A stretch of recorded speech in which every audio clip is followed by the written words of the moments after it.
김현중 씨 전 연인의 임신과 유산, 폭행과 관련한 사실조회 회신서를 어제 저희 생방송 스타뉴스를 통해 단독으로 전해드렸습니다.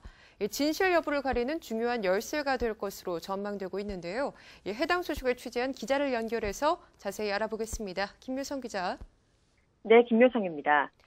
네, 김현중 씨 측이 사실조회 회신서를 공개했습니다. 그 이후에 대중의 반응은 어땠습니까? 네, 먼저 지난해 김현중 씨와 전 여자친구인 최모 씨 사이에 고소와 합의 또 고소 취하까지 이루어진 상황에서 최모 씨가 김현중 씨를 상대로 제기한 16억 원 상당의 손해배상 청구 소식, 이 소식도 지난 4월에 K스타가 단독 보도한 내용인데요. 그 당시에도 대중은 의아함을 감추지 못했었죠. 이번에는 의아함을 넘어서 경악스럽다는 반응까지 이어지고 있습니다. 김현중의 12억 원 반수의 결정적인 근거인데요. 지난해 임신과 유산에 대한 최모 씨의 주장이 거짓일 수 있다는 증거, 또 폭행 부분에 있어서도 최모 씨의 미심쩍은 행동이 담긴 사실조회 회신서가 공개됐기 때문입니다. 대중들은 그동안 김현중이 많이 억울했겠다, 반전에 반전을 거듭한다며 예측 불가능한 상황에 대한 놀라움을 감추지 못하고 있고요. 팬들 사이에서는 왜 지난해에 이 고소건에 대해 진작 이러한 사실들을 파악하지 못하고 무기력하게 합의할 수밖에 없었을까라면서 한탄스러움을 표현하기도 하고 있습니다. 네, 김현중 씨와 전 연인 최모 씨의 공방에 이 사실조회 회신서가 결정적인 증거가 될 것으로 보입니다. 먼저 이 용어에 대한 정리가 필요할 것 같은데요. 네, 먼저 사실조회 신청서부터 설명을 드려야 될 것 같습니다. 원고의 주장이나 피고의 항변을 증명할 수 있는 증거를 제출하고 또 입증하기 위해서 법원에 신청하는 것인데요. 어떠한 사실에 대해서 확인하고자 하는 목적, 또 항목, 해당 기관 등을 적어서 사실조회 신청서를 제출을 하면 법원이 이것을 받아들일지 아닐지를 결정을 합니다. 받아들일 경우에는 법원이 해당 기관이나 개인, 단체에 대해서 조사를 하거나 혹은 문서의 등본이나 사본을 받아주도록 하는 것인데요. 그렇게 법적 절차에 의해서 사실조회에 대한 신청을 한 후에 받아보는 것이 바로 회신서, 사실조회 회신서가 되겠습니다. 이번 사건에서 김현중 측은 임신 유산 여부를 확인하기 위해서 최모 씨가 들렀던 산부인과에, 그리고 폭행에 대한 미심쩍은 부분을 확인하기 위해서 정형외과에 사실조회 신청을 한 것이고요. 그 병원으로부터 사실조회 회신서를 받은 것입니다. 네, 현재 김현중 씨 측에서 중요 쟁점으로 짚고 있는 이 궁금한 부분은 지난해 있었던 임신과 유산 여부가 아닐까 싶습니다. 사실조회 회신서에는 어떤 내용들이 들어있었습니까? 네, 사실조회 회신서를 공개한 김현중 측 변호인은 상당히 충격적인 내용이라며 운을 뗐습니다. 김현중 측은 5곳 중 한 곳의 산부인과에 사실조회 회신 결과를 공개했는데요. 보면 최 씨가 임신 중에 폭행을 당했다는 지난해 5월에는 임신한 사실조차 없다는 내용을 받았다고 주장했습니다. 지난해 5월 20일 임신을 확인하러 초음파 검사를 하러 갔지만 임신한 사실이 없다는 것이 확인이 됐고, 또 6월 13일에도 성선자극 호르몬 옆에 마이너스가 표기가 됐는데 이것은 임신한 사실이 없다는 내용이라는 겁니다. 또 김현중 측에 따르면 최모 씨는 이 병원에서 유산에 따른 치료를 받았다고도 주장을 했지만 유산과 관련한 치료를 받은 내역은 전혀 없다고 전했습니다. 예, 그렇다면 지난해 있었던 폭행과 관련한 부분은 어떤 내용인가요?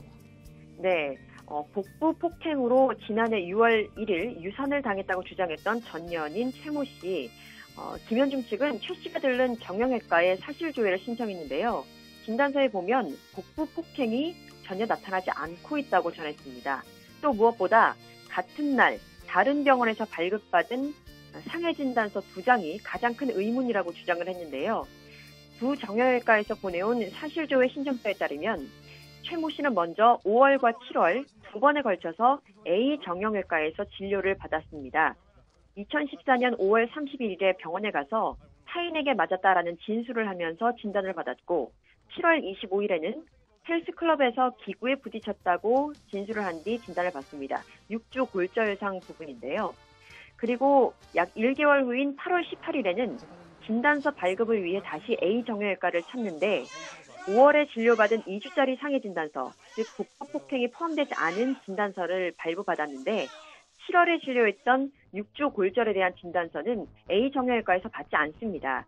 그리고는 같은 날 또 다른 B 정형외과에 가서 엑스레이 촬영을 다시 하고 바로 그날에 6주 상해 진단서를 발부받는데요. 김현중 측은 A 정형외과에서는 헬스클럽에서 다쳤다고 진술을 했으니 상해 진단서를 받지 못했을 것이라며 그래서 B 정형외과로 가서 타인에게 맞았다라는 진술로 바꾸고 상해 진단서를 받았을 것이라고 판단하고 있는 상황입니다. 예, 상당히 오랜 시간 진실 공방이 이어지고 있습니다. 회신서 공개 후에 사건을 바라보는 대중의 여론이 많이 바뀌는 것 같은데요. 김현중 씨의 근황 또 소송과 관련한 앞으로의 계획은 어떻게 전해지고 있습니까? 네, 우선 알려진 대로 김현중 씨는 지금 자대 배치를 받고 군복무 중이죠. 사회에서의 갈등 내용 모두 부모님과 또 법무대리인에게 맡긴 상황이고요. 법무대리인 또한 김현중이 군복무 중일 때 소송이나 여러 가지 갈등 상황을 매듭 지을 수 있을 것이라는 계획을 밝히기도 했습니다. 우선 김현중 측은 오는 22일 2차 공판 때 사실 확인, 진실 규명을 위해서 거짓말 탐지기나 증인 신청 등을 해서 보다 면밀하게 접근할 것임을 시사를 했고요. 또 이번 반소와는 별개로 명예훼손과 특별손해에 대한 추가 소송을 진행할 계획인데 김현중의 소속사로부터 그간의 피해 자료를 건네받으면 손해액을 산출해서 추가 소송에 나설 예정이라고 밝혔습니다. 네, 전 연인 최모 씨의 입장이 또 궁금합니다. 근황과 더불어서 알려주시죠. 네, 사실조회 회신서 등 자료 공개에 따른 최모 씨의 입장을 듣기 위해서 우선 최모 씨 측 변호인에게 저희가 몇 차례 입장 표명을 구하는 전화 연결 또 인터뷰를 시도했는데요. 아예 연락이 닿지 않는 상황입니다. 일부 매체와 연결이 되는 곳도 있는 것으로 파악이 됩니다. 하지만 이마저도 22일 변론 준비 기일이 잡혀 있다. 기일 이전에 밝힐 특별한 입장은 없다고 일관된 내용을 전하고 있습니다. 최모 씨는 9월 출산을 앞두고 있는 상황인데요. 출산 후에 친자 확인을 통해서 김현중의 아이로 판명이 난다면 김현중 측은 당연히 예쁘게 감사한 마음으로 잘 키우겠다는 입장을 누누이 강조하고 있는 상황입니다. 지금까지 생방송 스타뉴스 김묘성이었습니다.